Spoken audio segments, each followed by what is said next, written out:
Hello everyone, welcome to At America TV. My name is Aninda, one of the guests here in At America. It's really nice to see you all. We hope you all doing well and staying safe at home.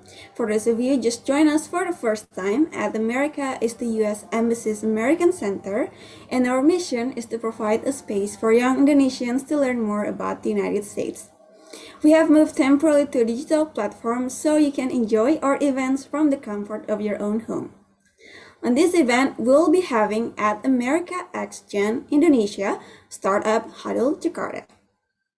By the way, did you know, as a continuation of our 10th anniversary celebration, we are having a very special activity each month with different giveaways. This August, we have hashtag Academania, in which we are giving out a voucher for the TOEFL IBT test and another American standardized test of your choice. To know more and how to join this activity, please visit atam.tv/academania.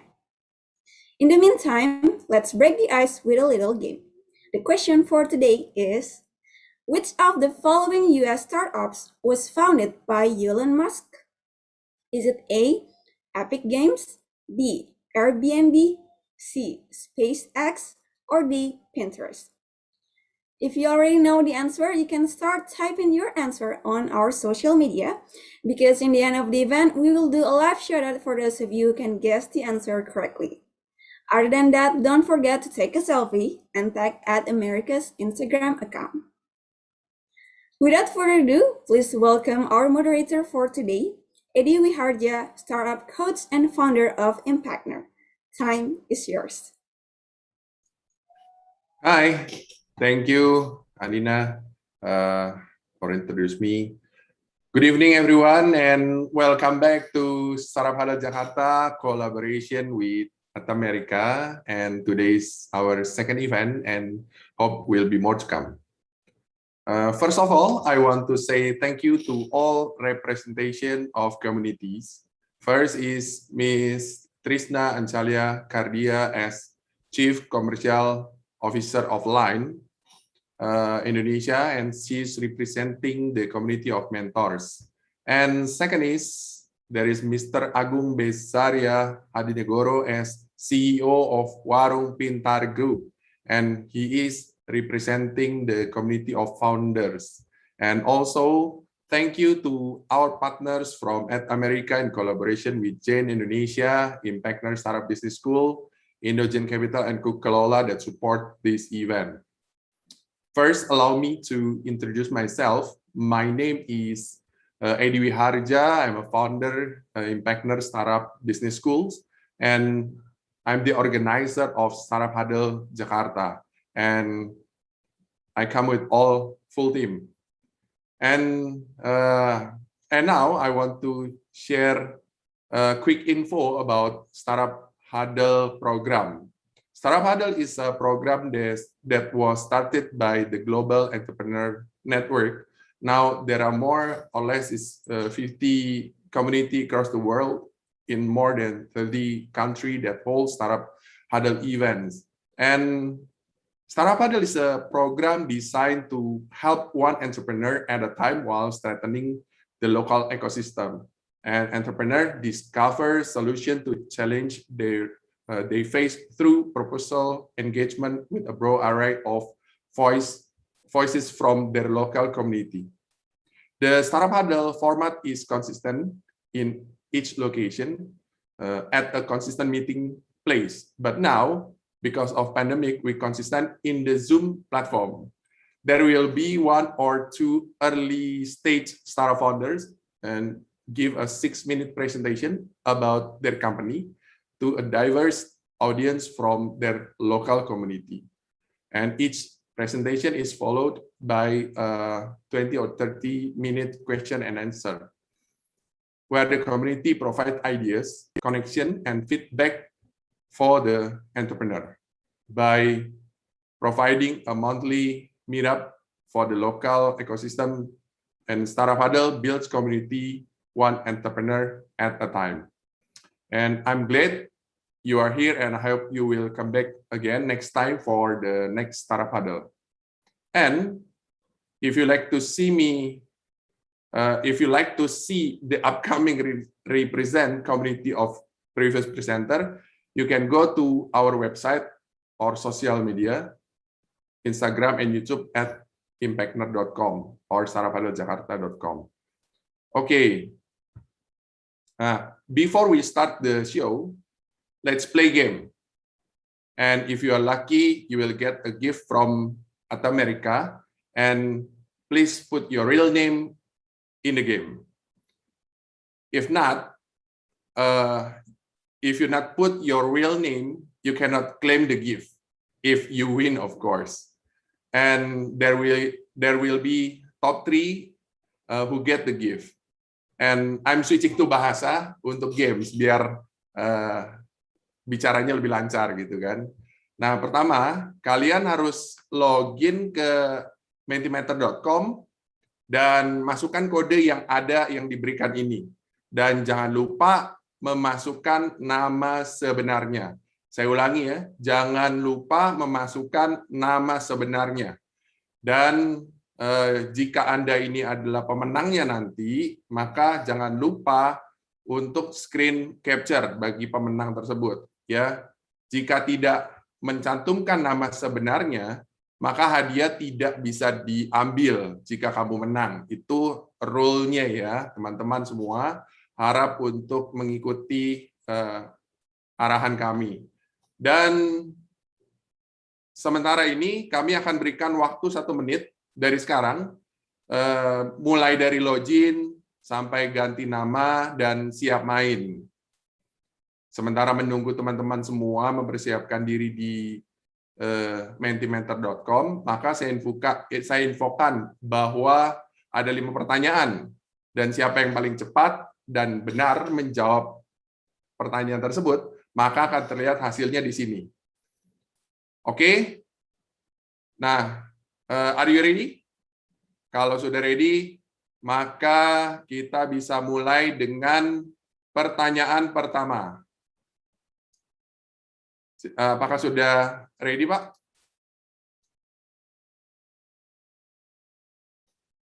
Oke.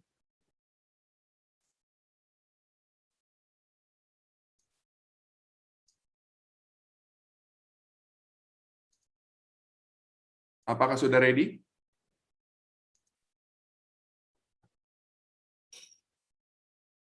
Untuk pertanyaan pertama?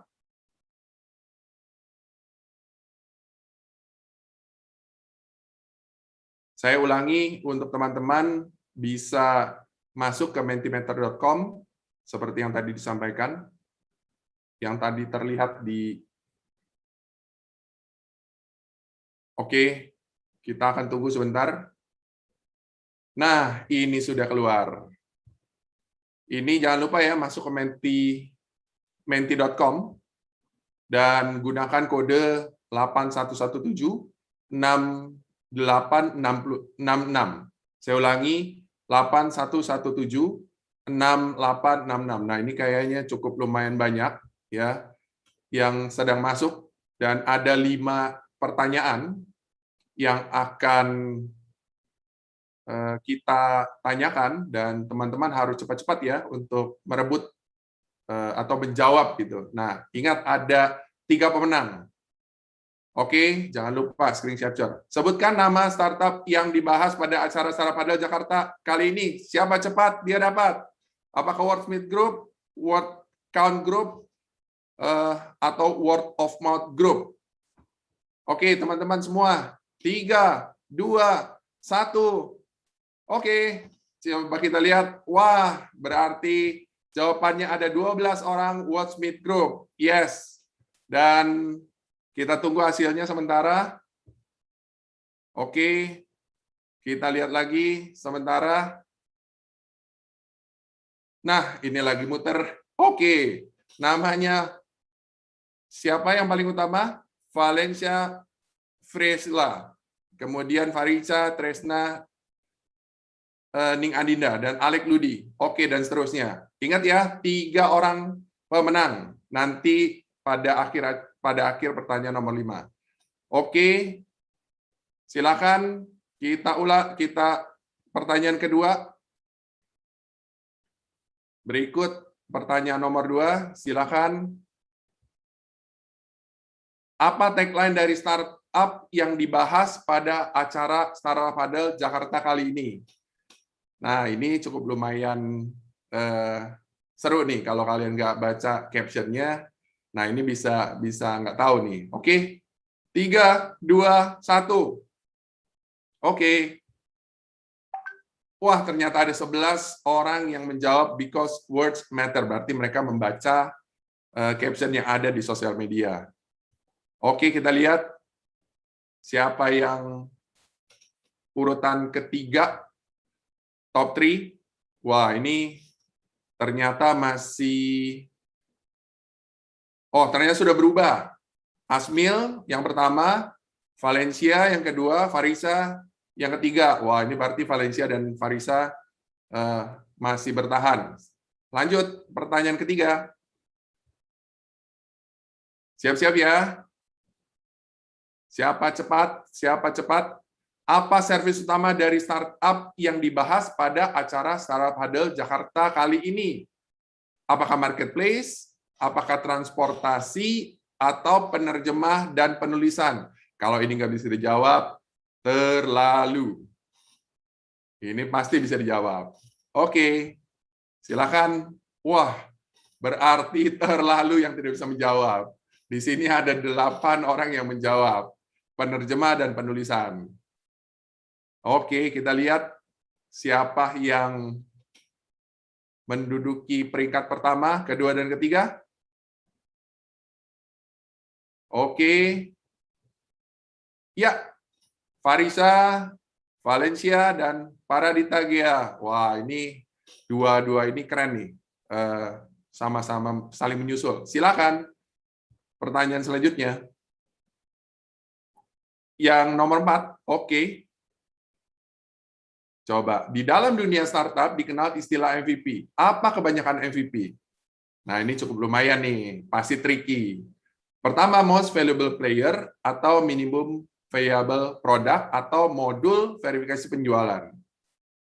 Silakan, ayo masukkan yang benar. Kalau ini, coba kita lihat. Wah, ternyata lebih banyak yang mengerti. Berarti ini teman-teman anak-anak startup nih. Oke, bagus. Nah, kita lihat ya. Siapa nih yang paling utama? Coba kita lihat, kayaknya... Wah, ternyata Valencia, Alex Ludi, sama Farisa. Nah, ini susul-susulan. Oke, ini pertanyaan terakhir. Harus cepat, harus tepat. Silakan. Apakah startup pertama Indonesia yang berhasil mencapai predikat unicorn? Oke, ada 3. Apakah Tokopedia, apakah Gojek, ataukah Ruang Guru? Oke, siap-siap. Siapa yang akan menang? Jangan lupa, oke, Gojek. Ada 12 orang yang memilih Gojek. Keren banget. Oke, untuk teman-teman semua, jangan lupa ya, 3 pemenang ini harap screen capture karena ada gift dari Amerika, itu keren banget. Saya nggak bisa main sih. Kalau saya bisa main, saya pasti mau main. Oke, yang pertama adalah Valencia Frisella dengan 4272 poin. Kemudian kedua, siapa? Oh, cuma satu. Alex Ludi. Ya. Ada Alex Ludi dan yang ketiga Yara. Oke, berarti ada Alex Ludi dan Yara Safira. Oke, berarti ada 3 ini. Tolong di screen capture. Dan bagi teman-teman nanti menghubungi @America Team, jangan lupa untuk kasih screen capture-nya. Oke? Kita kembali sebentar, saya lihat. Oke. Berarti sekarang kita kembali ke acara kita ya. Nah, sekali lagi jangan lupa screen capture bagi pemenang tadi, ketiga pemenang, dan langsung bisa klaim ke tim at America. Jangan lupa menghubungi mereka ya. Okay. Now back to the show. Now I will introduce our presenter, Mr. Iskandar Zulkarnain, as a General Manager of Wordsmith Group. Iskandar has been in the startup since 2013 when he joined a Malaysian company in Petaling Jaya and handle Indonesia market. He has broad knowledge on marketing communication, business development, and strategic planning. And Wordsmith Group provide language-based solution for entities who seek to achieve effective communication by using the power of language. This position intertwined with Iskandar passion to language. He is a published writer and freelancer translator and ex-content producer. In this session of Startup Huddle Jakarta, Iskandar will share insight on how to manage at a niche business, finding opportunity within a very segmented category by consult with expert on how to tackle some of the great challenges of growing a business. Okay, now it's your time to start present your business ID and business idea. And let me remind you again, your time is only 6 minutes and our team will help as a timekeeper. Okay, the time is yours.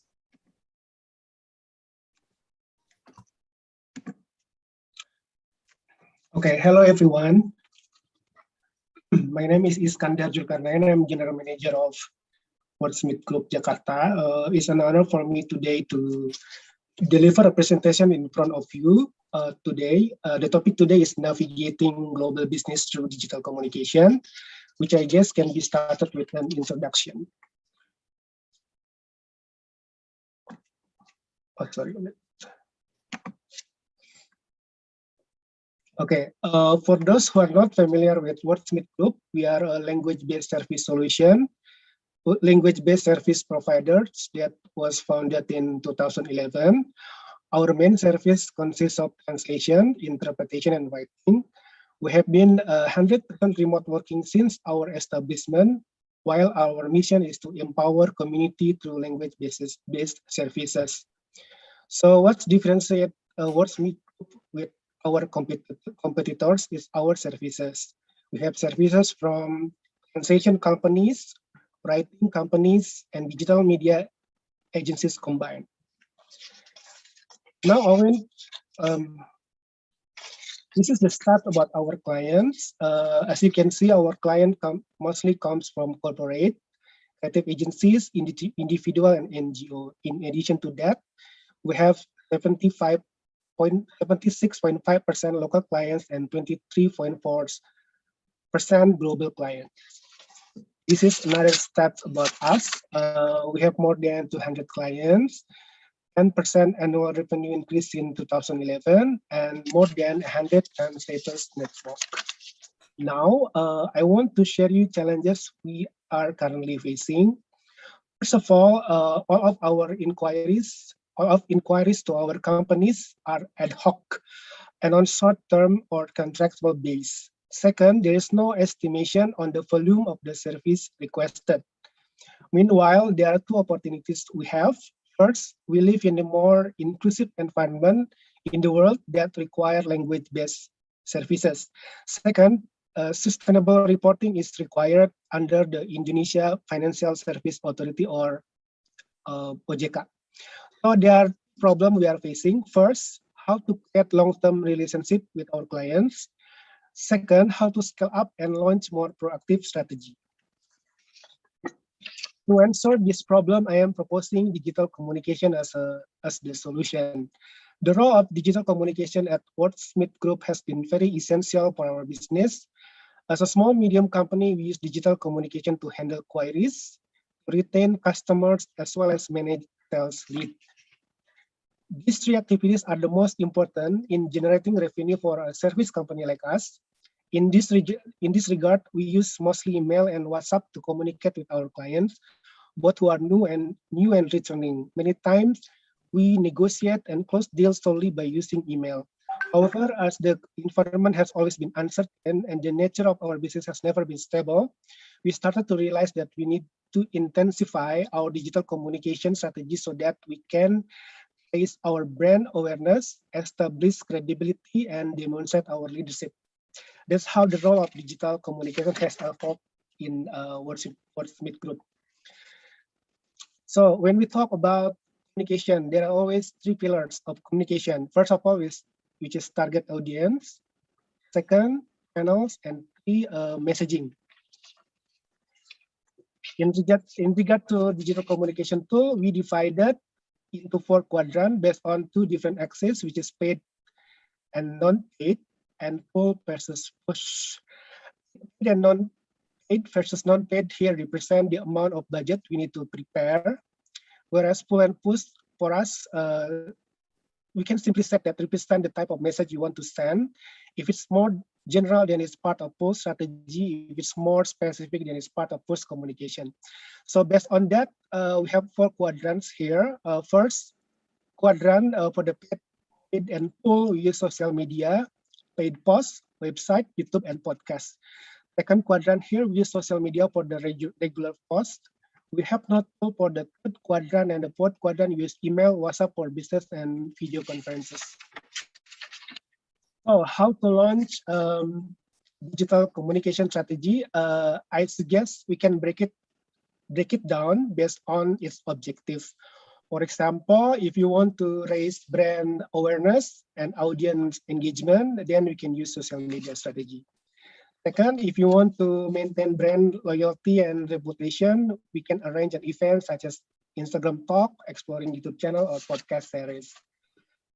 Three, last but not least, if you want to get sales lead, we can do ads targeting, disseminate explainer video, use Linktree on your Instagram, or explore SEO strategy for the website, just to name a few. So I think that's the end of my presentation. Thank you very much, Pak Edi. Okay, thank you so much, Pak Iskandar, for your nice presentation.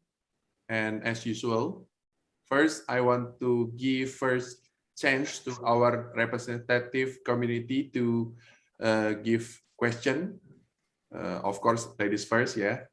Anjali from Line as a representative from mentor side. And then Mas Agung from Warung Pintar is the second turn to give question as representative of founders. And after 2 of them, I will give a chance to audience that to ask a question.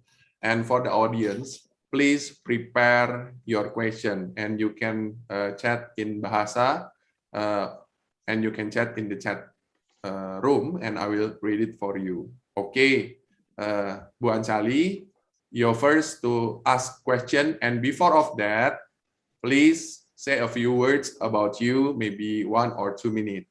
Thank you.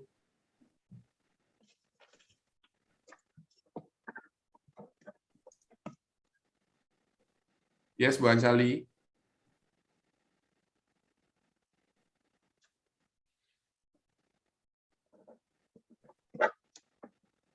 Hi, Bu Anjali. You can ask the question. Okay. Sorry, I can't unmute myself, so it has to be from the host. Anyway, thanks for the presentation, Iskandar. I can call you Iskandar, ya. Yes, sure. So there are 2 questions from me, only 2 questions. So one is, how do you monetize? Because I haven't seen the business model. So how do you monetize? That's one. And 2 is how to scale up your business. Because yes, I know that you already mentioned you already have like more than 200 companies as your client. But again, every business needs to scale up. And how do you want to scale up? Or do you have any plan for this one? Thank you. Okay. Okay. For the business model, this is very simple. So we don't have any like a very complicated business model like maybe current startup. We are not like that. So our business model is very simple, very conventional. So basically, we provide language-based services to our clients. They're charging them with our fee, with the fee. So that's all. So that's all our business model.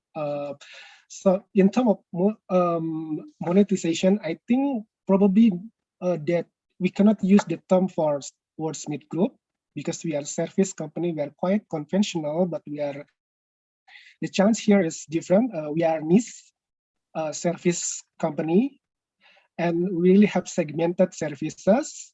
So what we have already secure, like a regular way on how we generate revenue, but because our business, or because we are very segmented, that's what make our startup or with Wordsmith Group it's not big as we are expected, even though we are in the business in 2011.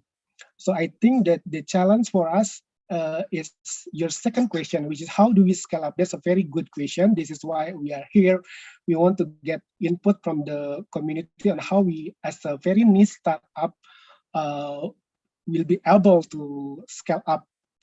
And I think we can try with the digital communication because we are a digital-based company. We don't have any offline activity so far. So what we are trying to do is we will intensify our digital marketing.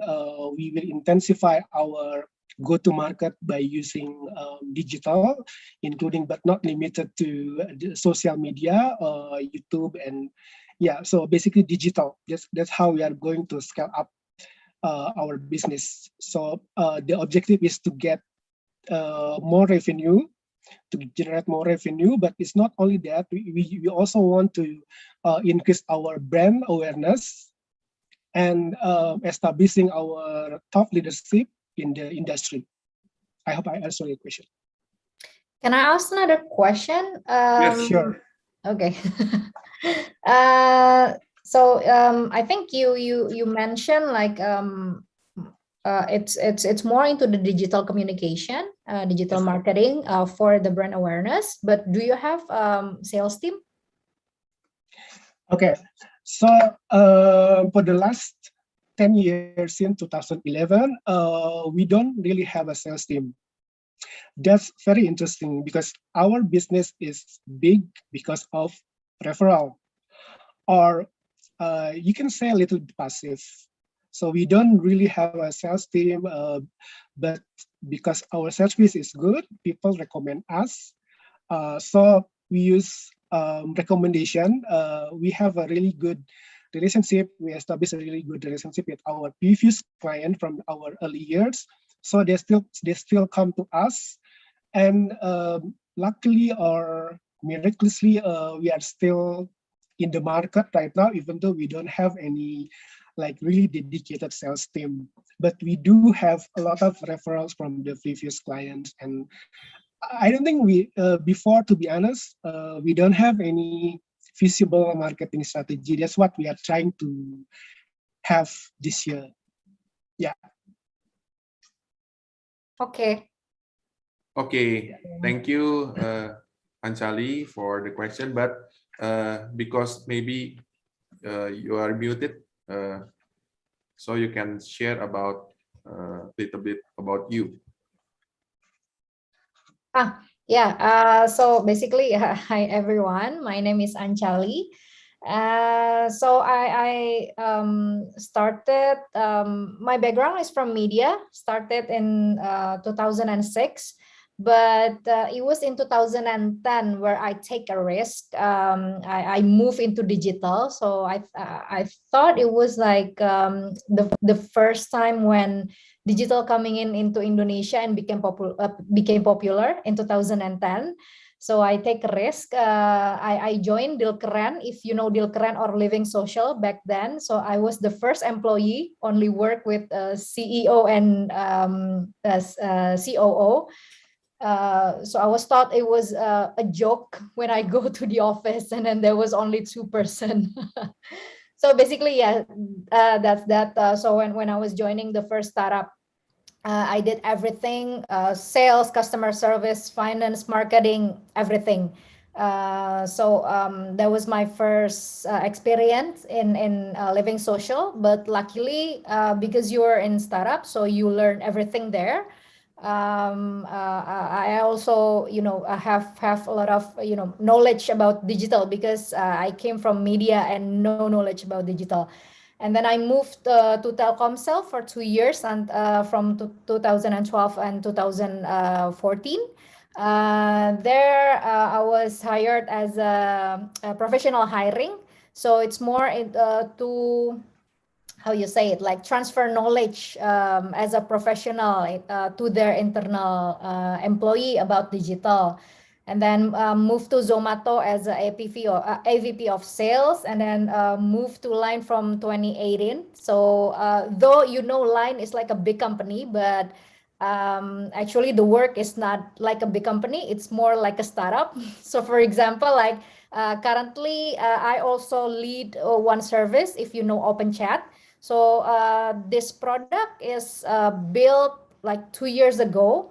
We only have 3 people here in Indonesia, and we're like doing everything. Like these 3 people doing everything from product marketing, digital marketing, and then offline marketing, and then the community, everything. So yeah, I think like even I was with Telkomsel, still like the work is like a startup. So yeah, for me, it's really startup. Though it was though I'm with a big company, but yeah, I think that's my experience that I can share. Okay, thank you so much, Anjali. We'll be back with you after Mas Agung. Sure. Okay, now Mas Agung, and now it's your turn to ask question. And before of that, same like Bu Anjali, please say a few words about you, maybe 1 or 2 minutes. Thank you. Sure. Thank you. First of all, thank you, Pak Edi from Startup Huddle, and also the team from Ad America for inviting me today to probably share a bit and give something to the community. So my name is Agung. I'm right now the co-founder and CEO of Warung Pintar. It's a company that we started about 3 years ago-ish. And we are empowering the traditional supply chain to the digital, and also empowering the warung, so the backbone of the Indonesian economy. So before that, I was working for a seed investment company, a seed investment firm called Ease Ventures. I was there for about, I think, almost 4 years. So I help out a lot of names that you probably heard: Tuang Guru, Kudo, Tokopedia, and a few other guys, Traveloka, and a few other guys during their early stage. And for that, I was able to, that is where I was able to organize an event at America about probably 7-8 years ago. That was when I was working for GEPI, Global Entrepreneurship Program in Indonesia, and I was heading the 2 things. The first one is the startup incubator, and then I got involved in the investment part as well. And by trade, I was in technology. So, but unfortunately, I'm not good enough in terms of tech. So I jump in on the business side. So that's probably 1 minute about myself. And I think I have just probably 2 questions to Mas Iskandar. Yeah. One is, I mean, like all startup founders or all business owner have dreams, of course. Like, what's your vision for a company? Where do you want to go? That's number 1. 2 is that I came in from a surface-based industry as well. So I started my own freelance journey. Then it becomes a software house. It becomes a design house. It becomes a production house. Or since I was back in uni, and I think there is where the time I kind of find out about this is back in 2009, and then I realized that there's a lot of changing in the tech industry, right? Like a lot of, if you're in 2009, you graduate from or you're a uni student in in technology, then you're actually building a service. Like you're building an ERP for a distributor, or you're working for a big names, Microsoft, then helping out banks, helping out all these companies, right? Building up something. So it's basically a service base. But then things are changing. There's comes e-commerce, they're coming all this software as a product, software becoming a product, right? So my question would be, do you have a vision to turn your business from a service base into a product base? And if yes, where do you want to go? I mean, like you have, multiple services, but then where do you think you want to go? I think that's the main question for myself. Thank you. Oh, wow, very futuristic. I like the question so much. So first is you asked me about vision and mission. Okay, so what I envision about our Smith Group is we can empower people through the power of language. Language can be a barrier, and our service could eliminate it by providing meaning through translation and interpretation. Translation created business relationship beyond borders, spread ideas, encourage understanding and profitable cooperation between parties. But as time goes by, our startup has pivoted into providing other writing services, such as annual reporting and sustainability report, as well as content writing. So I think our mission, our what we want to do is we want this to be experienced by our clients. They have pain points in terms of language. They want to be understood. They want to be, they want their businesses to be like accepted, to be bigger, but there some kind of language barrier, or in terms of as simple as maybe document translation, or the market they're targeted doesn't speak the language they speak. So we want to be able to help them with that. So, and then the second is about the shifting from service to product. I think that's $1 million question for us. Right now we are 10 years in the market, but we are very niche. We have a very unique business challenges. Like I shared to you previously, we cannot get long-term relationship or long-term sales with our clients. That I think that's a barrier to make our startup bigger.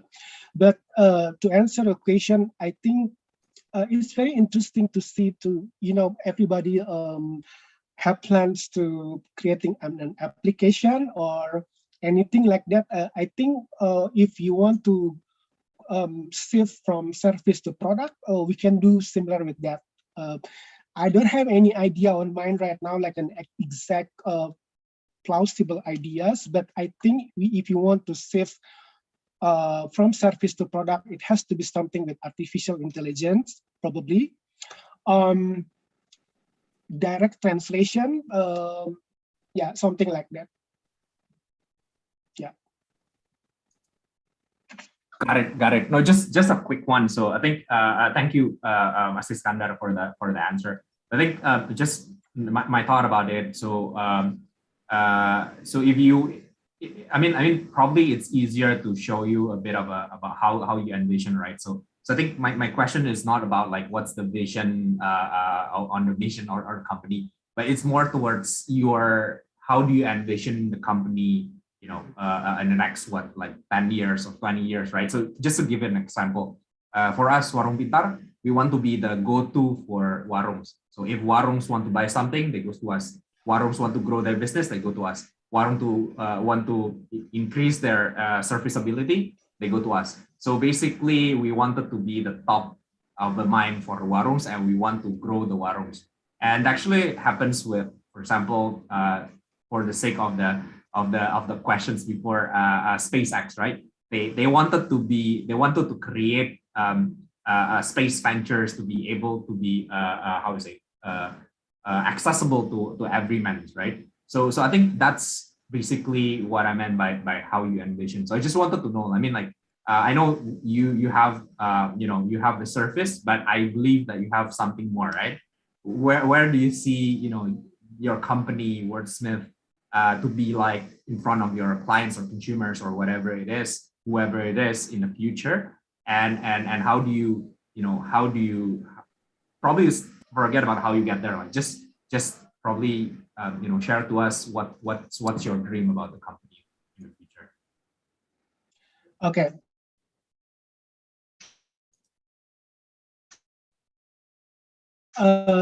You want to be a preferred service solution or provider to our client, the most preferred vendor.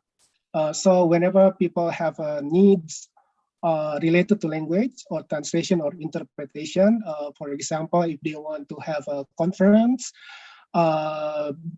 their main, they will directly remember us. So yeah, we are number one preferred, the most preferred vendor for language needs, language-based needs for our clients. So yeah.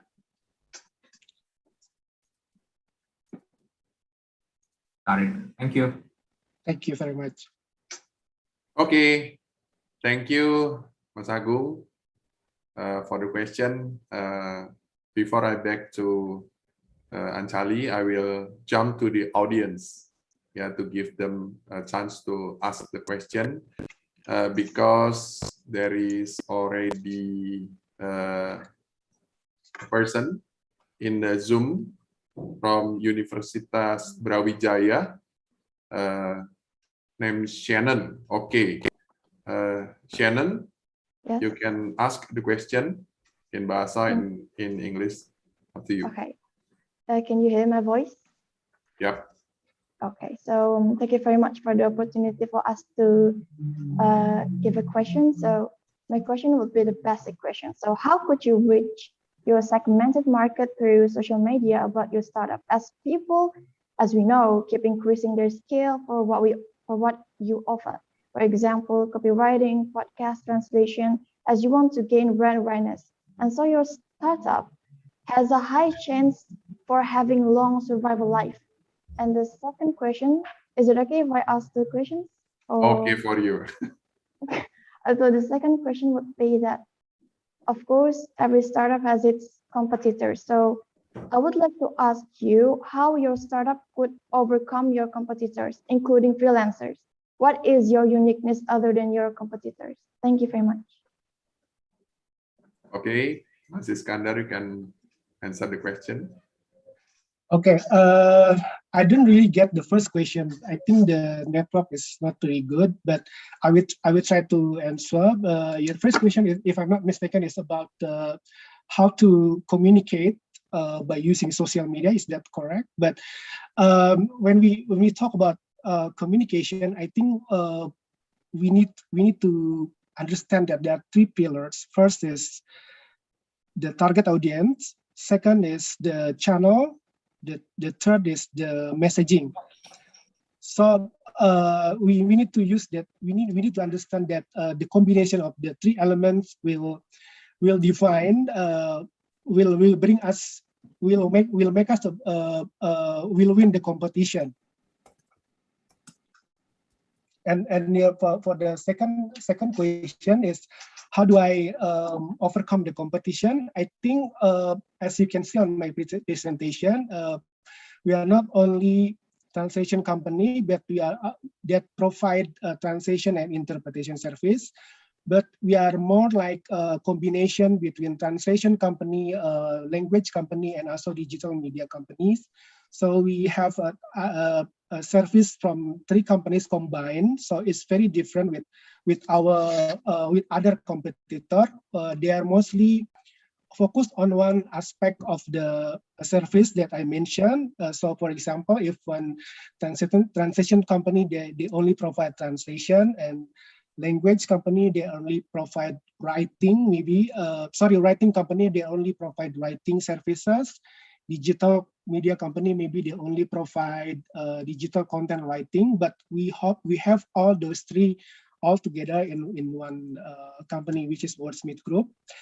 And yes, we have a lot of competitors, including from freelancer, but a lot of companies who want to work with other companies. So, for example, one company such as state-owned company, they don't want to work with freelancer or individual. They need to work with other companies. So it's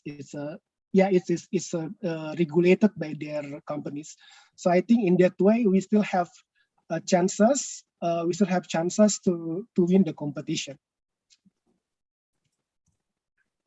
Okay. I hope I answered your question.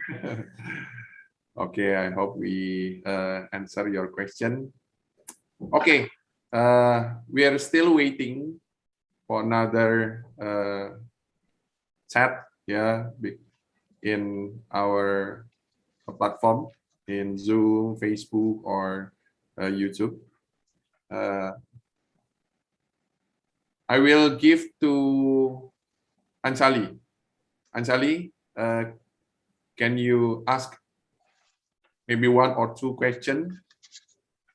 Okay. So I'm interested with the revenue, because you say that you cannot project your revenue. It's all based on the ad hoc project, right? So have you tried to analyze the company spending, like not company spending, but the company's need, like how many time they use your service and how much they're spending? That's one.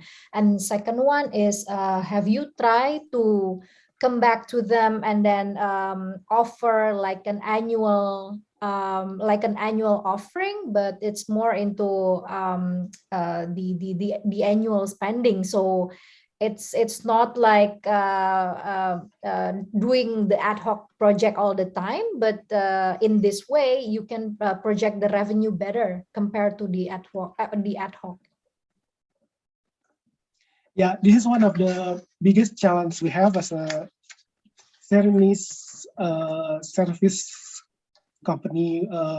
So basically the process we can do to analyze spending is by analyzing the kind of project we have right now from other companies, such as for writing annual report, we know some amount they will spend.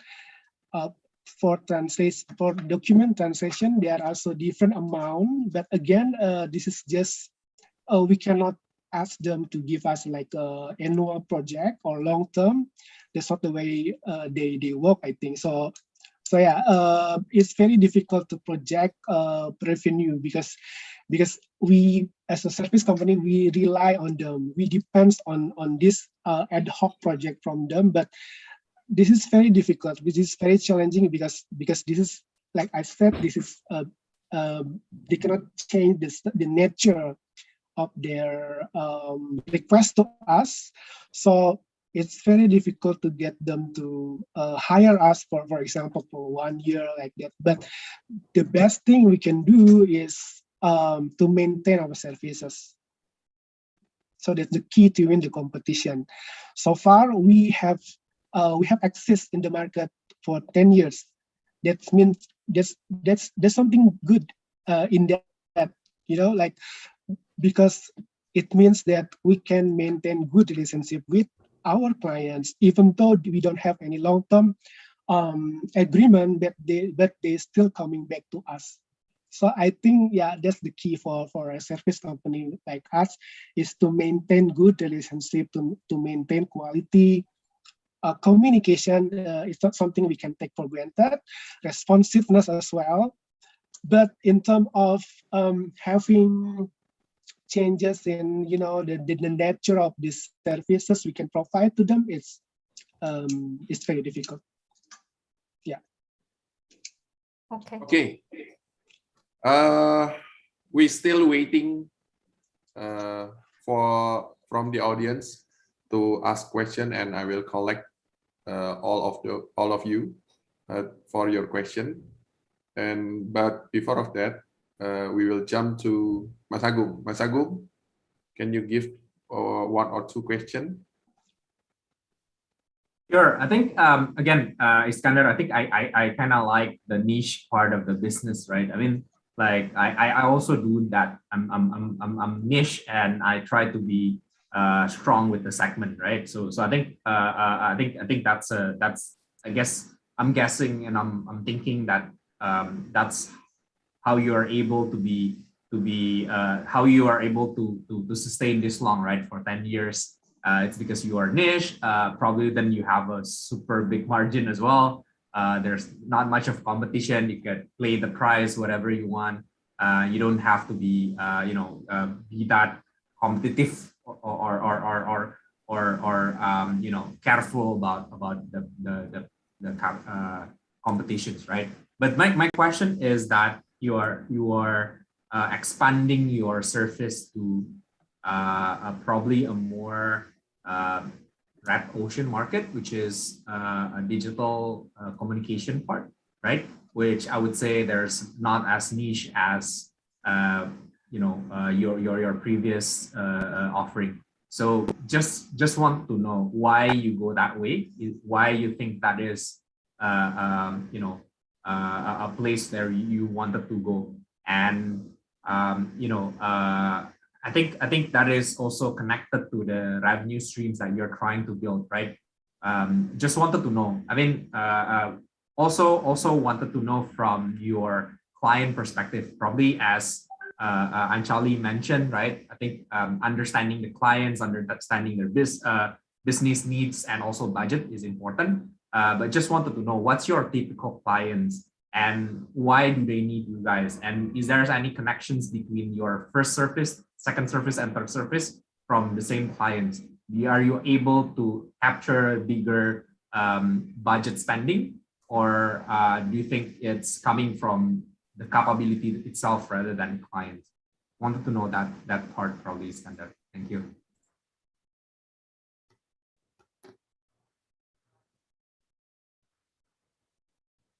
Oke, Mas Iskandar. Halo, Mas Iskandar. Oh, maybe the signal bad, yeah. Okay. Sorry, I have a bad connection The issue. connection, yeah.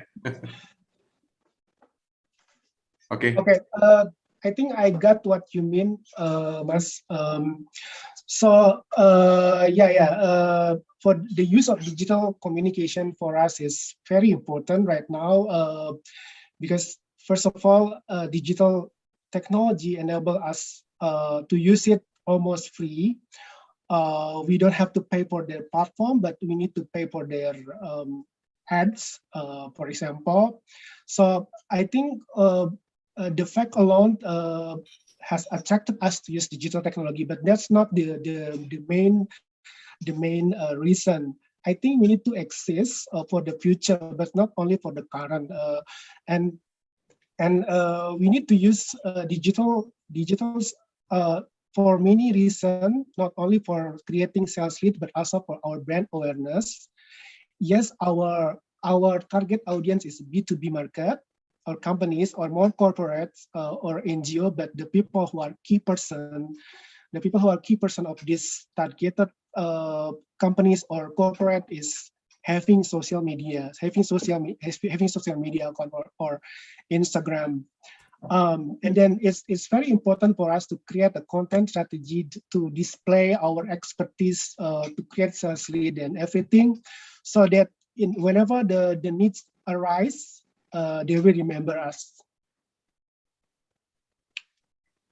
I hope I answered the question because I only got the half of it.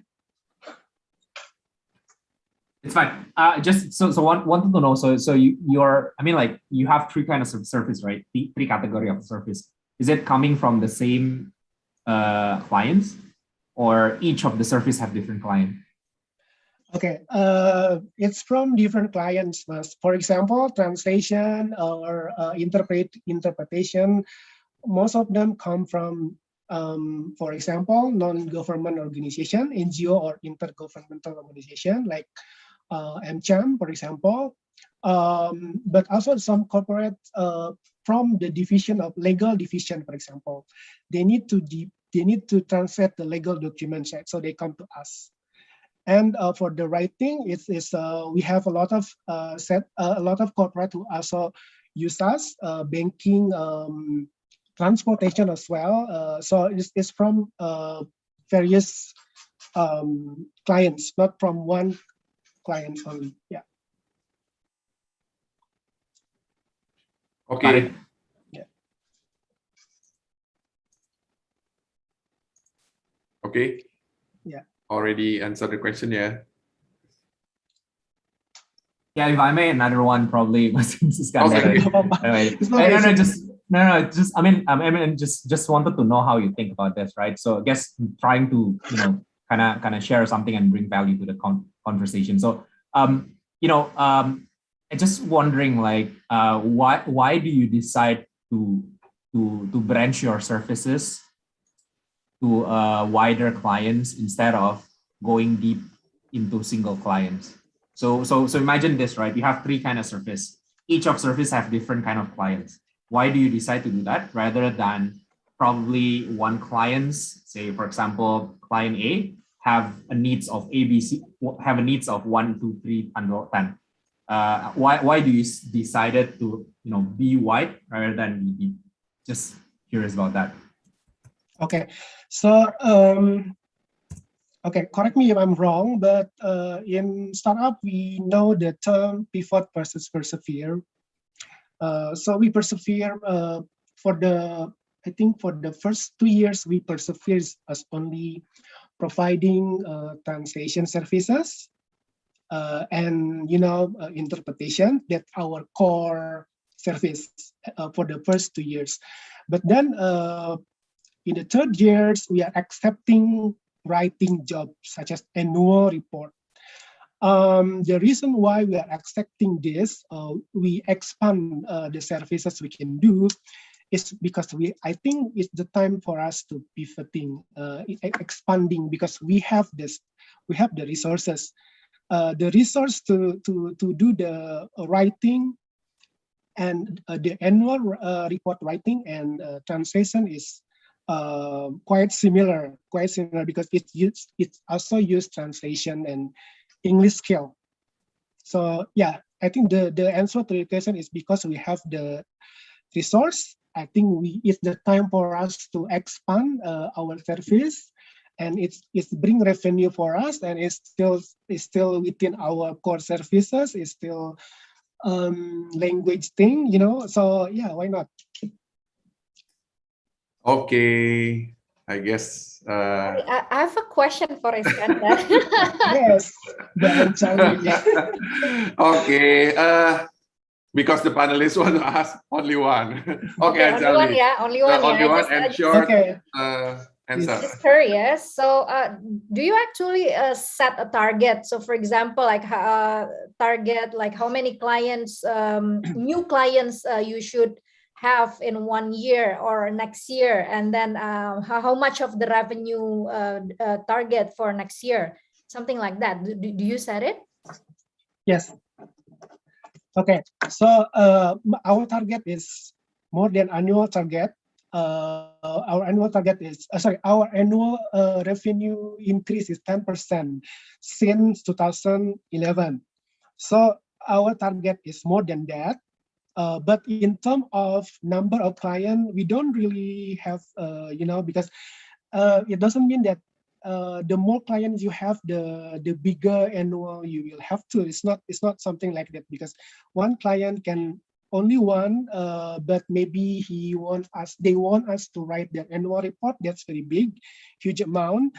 But maybe there's other clients who request a lot of service, but only like 5 pages of translation, and then 10 pages of translation is very small amount. So it's not in terms of number of clients, but more like annual revenue. Our annual revenue is we set to be higher than 10% for compared to, as opposed to previous years. Yeah. Okay. Thank you for panelists. to ask the question, but I have to switch to the audience. There is actually there is two audience who ask in IG, yeah, but maybe if the time is fit, we will give two questions. But the first question is from Aninda at IG. Who are your business targets and how do you build engagement with them? Okay, you can answer the question, Mas Iskandar.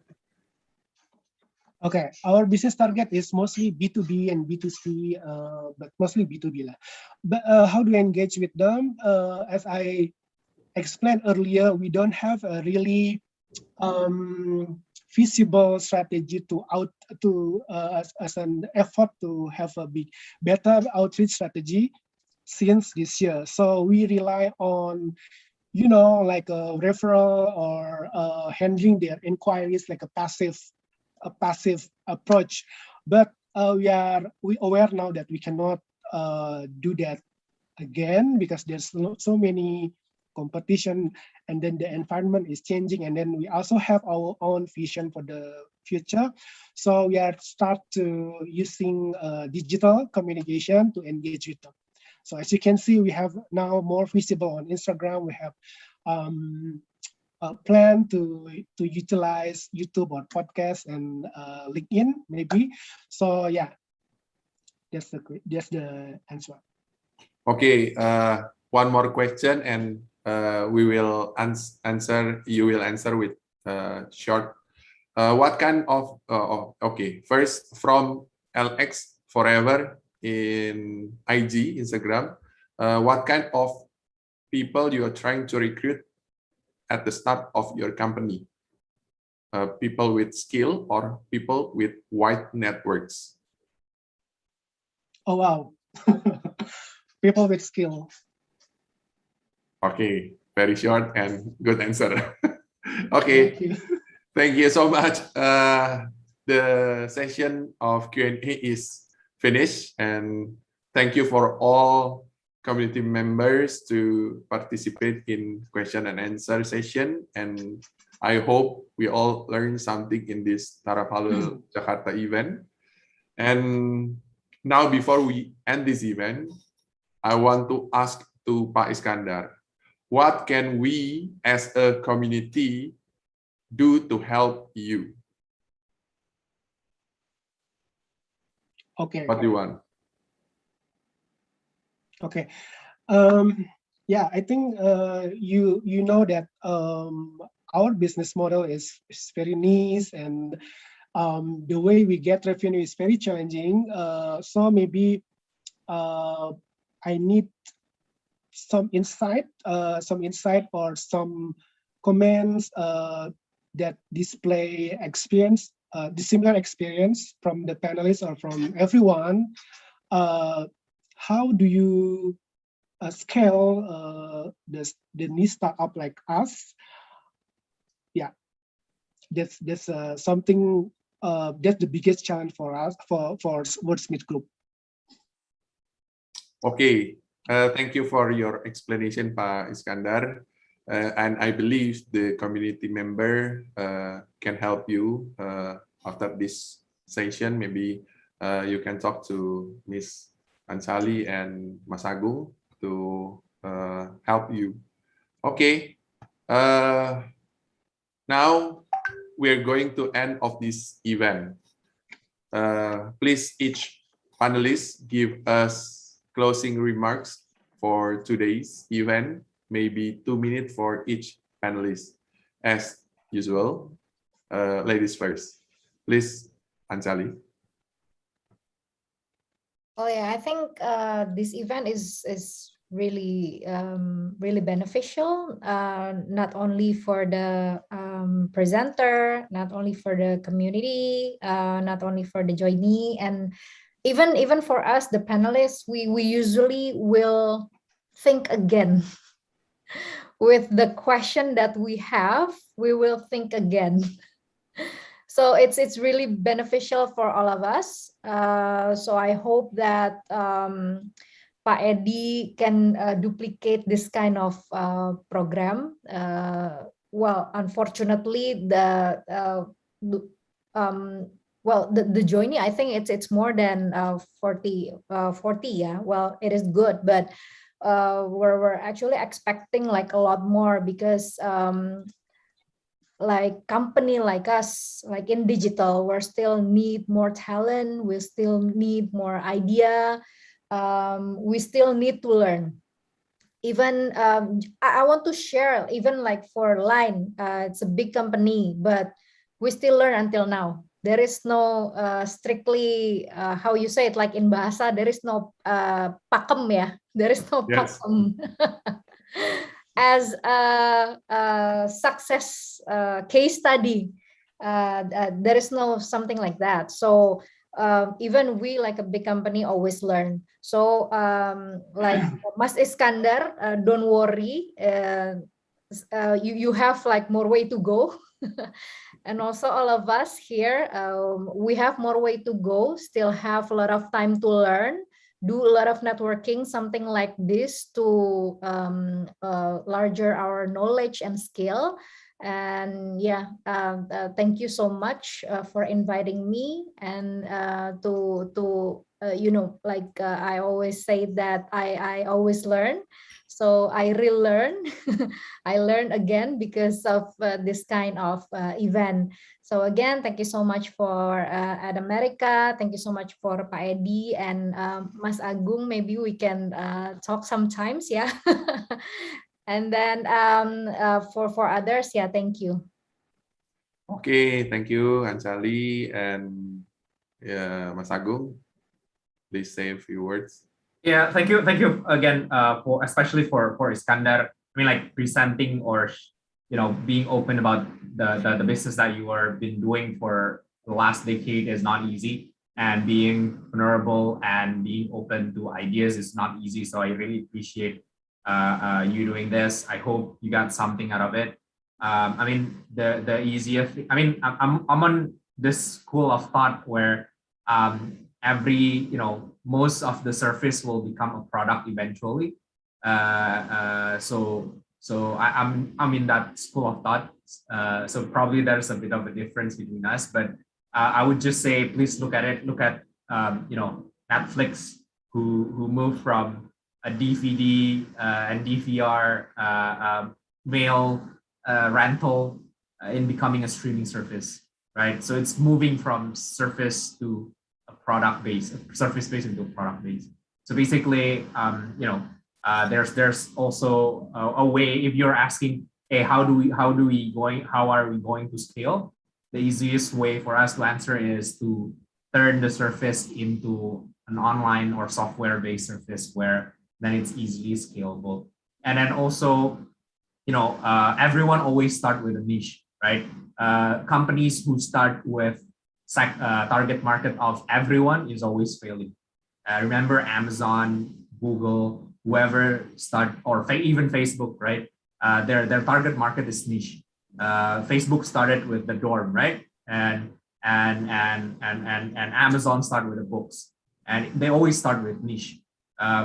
So start with niche, win with the niche, and then scale that up. So that's the reason why I'm asking you, why do you think you have to go this way? Probably something that along the line that you could, if you have the time, probably could think about it again. And why I'm asking that, because I think it's also a tough part, right? Us as a Warung Pintar, we're also getting out of our niche. We are starting, onboarding not just Warung, but also distributor, grosiran, and also we're starting to do fintech. So that is something outside of our niche. But then the question is, which area? Because it's easy to say like, oh yeah, the market yang lagi hype is this, right? It's always easy to say that this is hype, or a lot of people are doing this, so we do that. But the hard part is actually to actually manage and know where your company needs to be, right? Because where the company needs to be is a bit in between the market needs and your capability, and that's your value propositions, right? So So I guess again, thank you for sharing, and also thank you everyone. Thank you Startup Huddle for inviting. Thank you at America for hosting the events. Hope everyone learned something. Thank you. Okay, and once again, thank you so much, Tuan Sali, Mas Agung, Pak Iskandar, and all community member and at America and the team to participate in this event.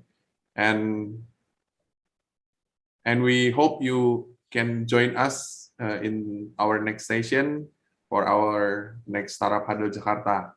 And the session is finished and get back to you, Aninda. Thank you so much for today's insightful session. It's been great having you with us. Earlier in this event, we asked our audience, the question was, which of the following US startups was founded by Elon Musk? And the answer is C, SpaceX.